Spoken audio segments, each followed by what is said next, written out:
C'est une visite qui a été annoncée depuis quelques semaines.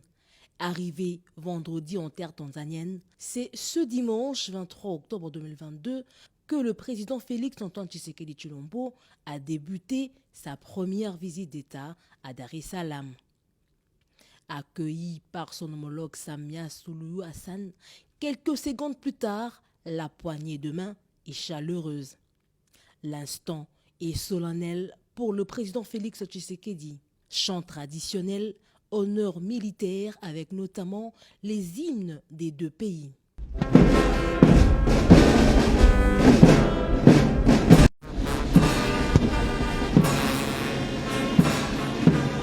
Suivi du passage en revue des troupes. Une cérémonie haute en couleurs marquée de 21 coups de canon. Un premier et bref tête-à-tête à l'aéroport, puis un arrêt à son hôtel avant le rendez-vous du State House où un entretien entre les deux personnalités s'est déroulé hors caméra. Accompagné d'une importante délégation congolaise, le chef de l'État Félix Antoine Tshisekedi Tshilombo et sa suite ont par la suite participé à la bilatérale qui a précédé la cérémonie officielle de la signature d'un protocole d'entente portant sur le transport et les télécommunications. Place à la cérémonie proprement dite. La Tanzanie et la République démocratique du Congo, deux pays qui ont en commun l'appartenance à deux organisations sous-régionales, en l'occurrence la Communauté d'Afrique de l'Est ainsi que la SADC, vont désormais collaborer étroitement dans les domaines des postes télécommunications et le transport grâce à cette signature du protocole d'entente. Tour à tour, la présidente de la République unie de Tanzanie, Samia Suluhu Hassan, et le Congolais Félix Antoine Tshisekedi Tshilombo se sentent félicités pour les avancées significatives de certains projets convenus en août dernier pour l'intérêt des deux peuples, entre autres celui du chemin de fer allant de Dar es Salaam à Mwanza et Kigoma qui reliera la République démocratique du Congo et le Burundi en passant par Musongati, Bujumbura, Uvira jusqu'à Kindo. Les sujets liés à la coopération bilatérale avec un tour d'horizon pour évaluer les dispositifs qui existent et au besoin proposer à les requalifier pour une redynamisation, la question de la paix et de la stabilité dans les deux pays et dans la région, le side event en rapport avec la COP27 ont été au menu des échanges.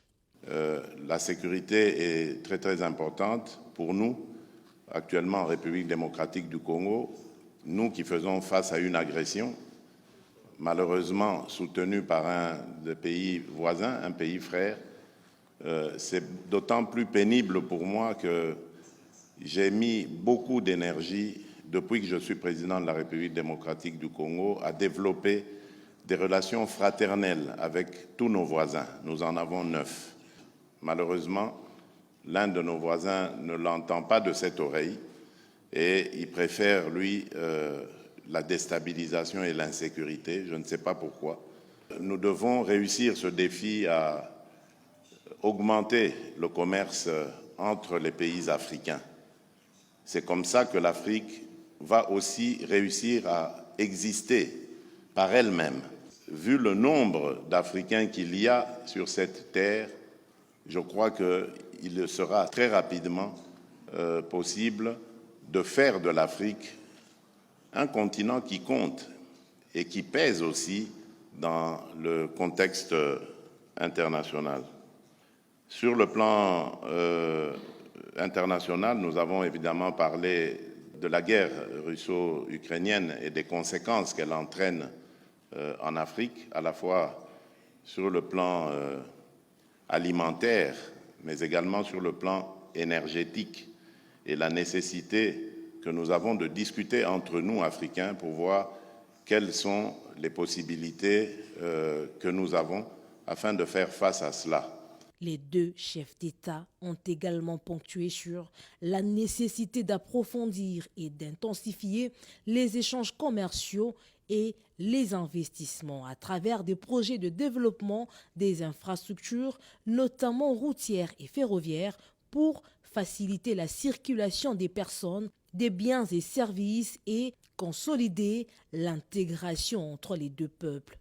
À noter que les experts de deux pays travaillent d'arrache-pied sur les accords de coopération bilatérale qui restent à signer.